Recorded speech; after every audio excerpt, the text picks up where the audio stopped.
moi je sais où on vous emmène ce soir, vous allez nous faire rêver. On part où? Alors ce soir, on connaît tous les îles grecques, bien évidemment, les Cyclades, Mykonos, Santorin. Ce soir, on va un petit peu changer, on va dans les îles du Dodécanèse. On part à l'île de Kos.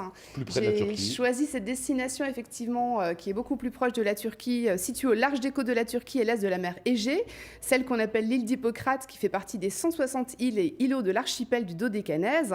Alors elle n'est pas grande, longue de 40 km sur 8 km de large, elle est toute petite, mais ô combien magnifique. C'est un haut lieu également touristique, c'est d'ailleurs le poumon agricole de la Grèce.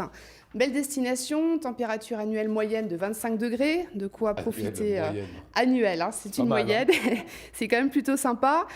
Donc on peut y aller quasiment la moitié de l'année, eau cristalline, bleu profond de la mer, majesté des montagnes, c'est vraiment une destination qui va vous offrir autant des paysages époustouflants, chapelle grecque comme ça. Petite toit bleue avec les pierres blanches. Des ruines antiques, montagnes, plages. Qu'est-ce qu'il y a, Eric? Ça vous plaît, Eric? Non, je disais, j'allais dire une bêtise. Non, c'était très beau. C'était très beau. Je disais, et la spécialité de ces boulettes, les couscous boulettes. Exactement. Eh ben, on va partir dans la ville de Kos, si vous voulez. Alors, parlons de la ville de Kos. C'est vraiment un musée à ciel ouvert. C'est déjà Kosville témoigne de l'occupation antique. Donc, occupation byzantine, vénitienne, ottomane. Vous avez d'abord, je disais à Célia avant de rentrer en plateau, est-ce que tu sais que c'était l'île d'Hippocrate? Il y a d'ailleurs un fameux platane à Kos sous lequel on dit selon la légende qu'il enseignait la médecine. Vous allez bien sûr avoir loisir à découvrir l'agora, l'amphithéâtre odéon romain, mais aussi les ruines du temple d'Aphrodite, les temples d'Hercule. C'est...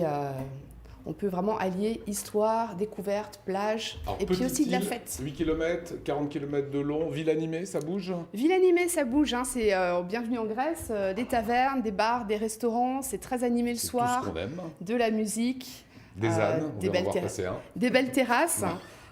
Vous pourrez vous balader, vous promener en toute sécurité, bien évidemment, et puis profiter des soirées musicales à Kos. En Grèce, il y a des chats, on le sait, il y a des ânes, et dans cette île, il y a des vélos. Exactement, c'est même l'emblème, c'est l'île emblématique du vélo. Pourquoi? Parce que c'est très praticable. Le vélo est très très répandu à Kos, on roule facilement en bicyclette. Donc moi je vous invite effectivement à tester l'expérience et non pas à téter l'expérience.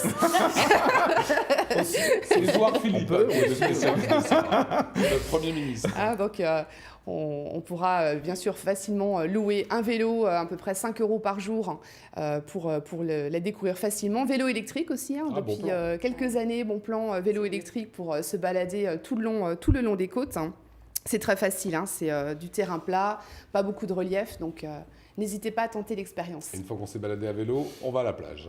Une fois qu'on s'est baladé à vélo, on va à la plage. Alors on l'a vu sur ces photos, c'est vraiment des plages magnifiques, très bien préservées, un très très beau littoral.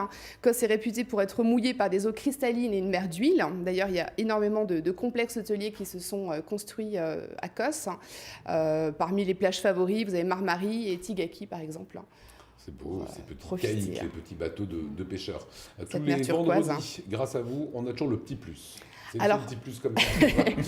les petits trucs, mon bon plan. Alors, quand vous arrivez à l'aéroport de Kos, vous allez pouvoir, si vous le souhaitez, prendre une navette pour aller soit à votre hôtel, louer également une voiture ou prendre un taxi.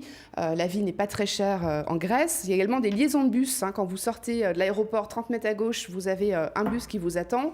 Le bus, ça va vous coûter 1 € le ticket. Et vous avez une vingtaine de minutes pour rejoindre le centre de Kos. Tu vois, Eric, là où on voit que c'est du vécu, c'est qu'on dit quand vous sortez à gauche. C'est qu'on y était réellement. Allez, une bonne astuce au départ de Strasbourg. Au départ d'Alsace, bien sûr, vous avez les vols T8 Fly. Donc, vous pouvez facilement prendre soit un vol, soit un package avec vol plus hôtel et transfert. Donc, le réceptif vous attend à l'arrivée.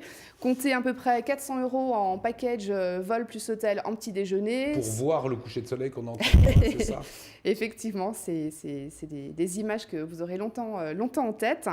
550 € au mois de mai en all inclusive. J'ai fait mes petites recherches, ça vaut le détour. C'est vraiment le bon plan du jour. C'est juste en face de la Turquie. Merci beaucoup, Emmanuel. Vous allez regarder les programmes d'Alsace 20, bien sûr. Bien sûr. Voilà. Avant ça, quand même, si vous voulez retrouver toutes ces informations, c'est sur l'adresse qui s'affiche automobile-club.org.